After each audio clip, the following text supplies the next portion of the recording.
Hey, what's going on with it, bros and bros? In fact, it's just the one, the only Nintendo Freaks 111, aka Criticism Guide 2009. This is actually my second time I tried to do this video because unfortunately I ended up getting little ad calls and shit like that. So you're gonna have to excuse me for that. So yeah, without further ado, let's begin. Hopefully you saw the listing title above and the title below. It is called Top 10 Best 90's Cartoon Sidekicks of All Time. So without further ado, yeah, let's begin. So yeah, recently what's it called? Like I was gonna say, number 10 on the list. Let's put it at that. So Cow and Chicken. Cow's a real funny, eccentric chick, you know, even though their udders and her butt was kind of nasty and shit like that. But nevertheless, she was always there for Chicken. I remember there was this one episode that ended up getting banned because the chicken was smoking a cigarette, which I forgot to mention in my last video before I did this outtake. The thing that made Cow really funny, she was in this little Mucha Lucha Mexican girl Lucha Libre wrestling outfit when she says "El Toro que lo mato" or something like that. It was funny as hell. She used to say "I love Skippy." She always used to say Chicken, her little dumbass brother that I didn't really care about nothing besides boneless chicken. I thought it was funny as fuck most of the time. Other than that, the last thing I would say about Cow is that even though she always means goodness, she kind of is like a little bit of a rude, cruel humor kind of comedy, you know. How Cow and Chicken are always beating the crap out of each other. And what else can I say? You know, it's funny, disgusting comedy. I know they had a spin-off with I Am Weasel at that time in the 90s. I don't know what a cartoon, they only showed it twice when he was smoking a cigarette, but that was pretty much it. So, on to number 9. And number 9 is from the Nickelodeon side of things, which was, hopefully I can show it to you. Our Real Monsters with Oblina. Hopefully you guys can see that. So yeah, Oblina, what can I say about her? And I'm going to go on the thing right here so that way you can see it. So yeah, basically Oblina, she was one of the members of Our Monster. This was like really a triple sidekick thing because I know there was Icarus or Icus, and the other one used to hold his eyeballs in his hand. I think his name was Crump, if I'm not mistaken. She was basically the smart little British talented chick. She always played like a little umbrella or a snake, and she was scared the crap out of people because that was their job, to do the Our Real Monsters thing. I thought it was hilarious as fuck in every spectrum of the imagination. This shit was awesome as fucking hell. She would always make me laugh with her little fancy jokes, how to be proper and etiquette and shit like that. She was like the old school 90s version of Rarity at that time, you know, way before MLP was around 2010. Late 2010, because I didn't know about it until way later on, 2012, well, which was last year. Another real funny thing I liked about her design, she was always like some dark emo version of a candy cane for some reason. That's why I kind of always saw her as, but she was really fucking smart, athletic, and real fun. And yeah, that's all I want to say about Oblina, coming in number 9 for the best sidekicks of all time. 90's cartoons, by the way. Coming in number 8, I don't know if any of you guys remember the Wild Thornberries, but this chick was awesome as fuck. That's actually my real old school young crushes back in the days was fucking Debbie Thornberry from the Wild Thornberries. Eliza's older sister, if you will. It could have been Donnie as one of the best, but I thought she was fucking funny as hell. The thing that made her really stick out is all the little boy bands and shit she was into, like the punk rock shit. I thought it was hilarious as fuck, because at that time, not to be a racist towards Caucasians, but it's kind of like white people shit to me. I really didn't give a fuck about it very much, but at the same time, I loved it every time it came from her mouth. She's like, oh yeah, whatever, cha. The typical dumb blonde, like West Coast Cali kind of shit that they would throw in at you. Another funny thing is there was a few episodes where actually she became like, not a part of the problem, she became part of the solutions in certain ways, you know? Like in this one episode when she has this friend or whatever that ends up being a dolphin, and it's like from the Amazon somewhere in Brazil. She gets pissed at Eliza because she says, oh, she's got a blowhorn in her hole or in her ear, not in her ear, the top of her head. She's like, don't do that. She's like, she was kind of a bitch towards Eliza, but at the same time, she was awesome as fuck, and that's why I liked her for it, you know? Sometimes she would play a part in controlling the comedy when the parents went around, Nigel and I forgot the other lady's name, but I think it was like Gwendolyn or something, I don't know. But here it is. So that's number 8 for you. Number 7, and this is funny as shit because a month ago I did this conspiracy theory in Rocko's Modern Life already, so you kind of know a little bit about it already. So number 7 is fucking Heifer. Funniest ass dude in the world because he always thought he was a wolf. The thing that made him funny as shit was his little catchphrase, that was a hoot. The way he used to say it, that was a hoot. That shit made me ROFL back in the days, even though that shit didn't exist yet with texting. That's what it made me do. Literally. I would literally roll off the fucking floor laughing every time I heard that. I remember this one particular episode when he was on his family in the roof or whatever. He was howling towards the movie. You know, it was a cow, and he was adopted by a wolf family. They still accepted him at the end. That's why I thought it was hilarious as fuck, especially the grandpa in there. He was balls to the wall, funny as shit. It was just the fucking tits when that shit happened. Seriously. That's all I'm gonna say about Heifer. And he always likes his chips and the clucking bell or chucking bell. I think it was called the chunky bell, but I remember there was a little bit of a theory back there. It was actually called like the choking your chicken thing, you know, when you jack off and shit like that. But you know, they couldn't put that in the kids thing, but they decided to call it chunky chicken. So yeah, that's a little history towards you right there. So number 7 is Heifer. Coming in at number 6, I thought this was awesome as fuck back in the days. I only saw it a couple times because I didn't really have this channel that much, but Mad Cats, and this shit was boss as fuck. Actually, we started watching it last year and Boomerang and shit. I reminisced so much on this thing. I think his name was Shocker or something like that, or Razor. I think that's what his name was. He was awesome as fuck. He had the little comedic jokes on the side, you know, giving the other dudes a hard time. Especially that female character was in there. Hottest fuck thing in the world at that time.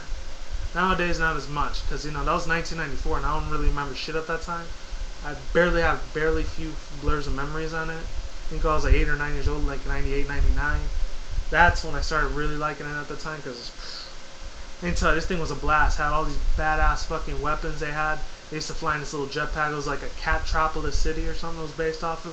And they had to fight all these different enemies, put up their little strategies together, and then when they were in the daytime, it would just be disguised as 2 mechanics, car mechanics, so it would fix people's stuff. But at night, it'd kind of be like a cat version of Batman, you know? That's what made these two awesome as shit. Especially Razor. He was the one that did the comedic jokes on the side and, you know, would lighten things up, lighten the mood a little bit, you know? So that's number 6 for you. Number 5 might end up being a little family of this. I didn't really get to know her that much, unfortunately. And this is fucking Sally Acorn. So Sally fucking Acorn, the original girlfriend of Sonic before Amy Rose was around. I already talked about her in the Amy Rose and Pinkie Pie analysis thing I did. So I got almost 400 fucking views for it. So that was pretty badass. So thank you to every single person that saw that, because I wasn't expecting to get that many. I was maybe under 100 I was going to get, but I excelled a lot more than I thought. So yeah, fucking, what was her name? Sally fucking Acorn. Oh my god. Not only was a bitch cute as fuck back in the days, I only got to see it a few times. It was Sonic's original girlfriend. She was actually more of a help. She wasn't a little bit of a pain in the ass or a little annoying like how Amy Rose was, or aka Rosie the Rascal back in the days. Like she's, oh Sonic, where's Sonic? You know, not like that all the time, you know? Even though she helped a few times, and she wasn't annoying as heck like how Sally Acorn was. Sally Acorn was a lot fucking better. She cared for Sonic. She made all these Gizmos Gadget things for her.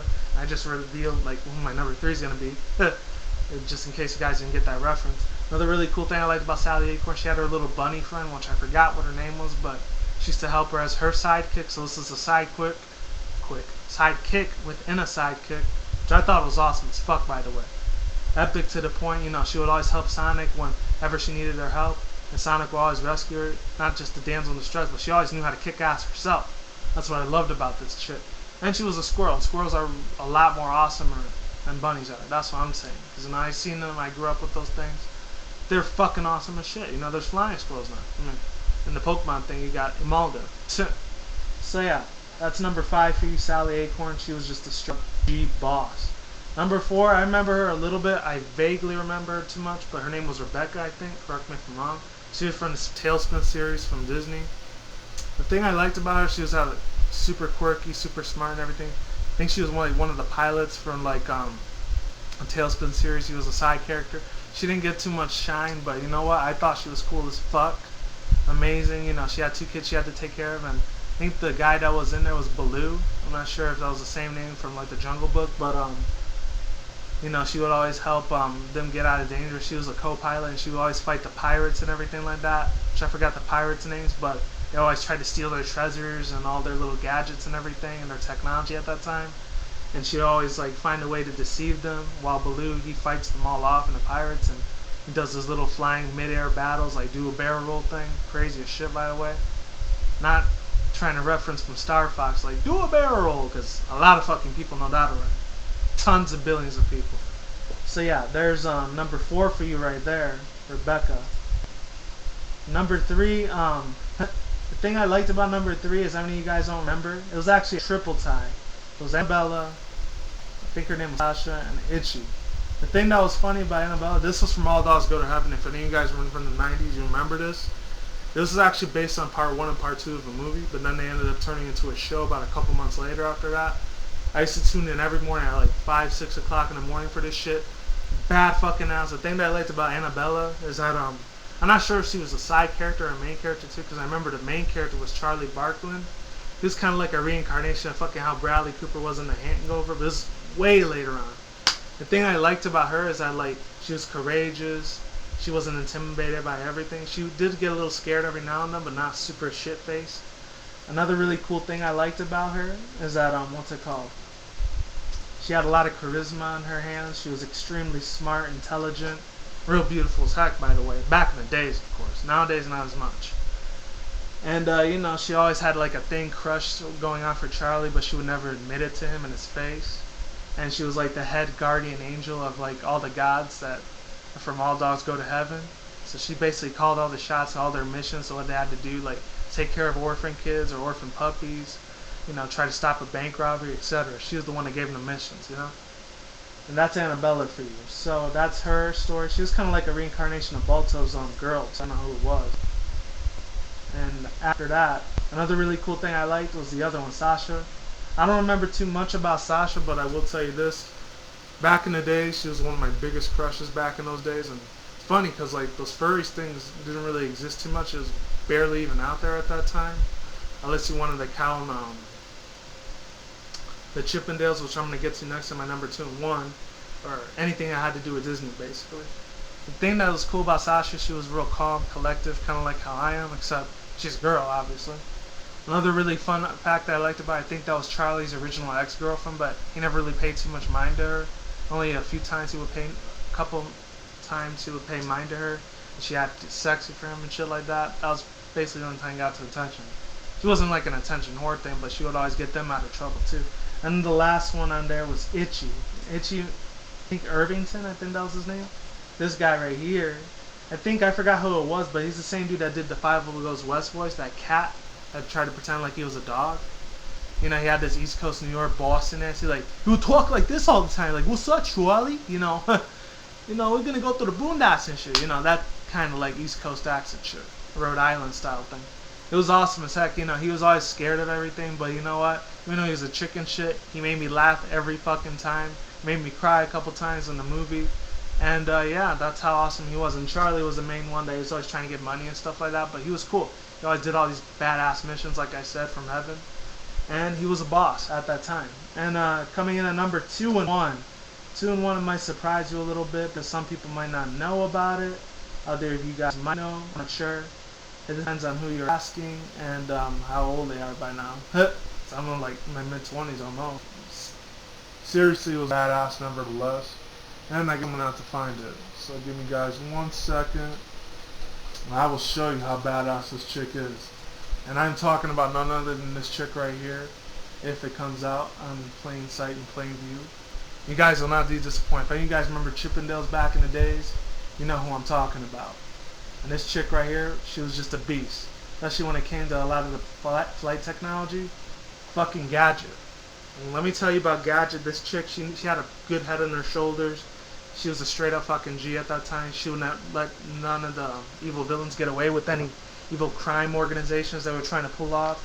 And Chippendales, I mean, you got, not the Chippendales like here in Vegas and shit like that. I'm talking about just the regular Chippendale like cartoon thing or whatever.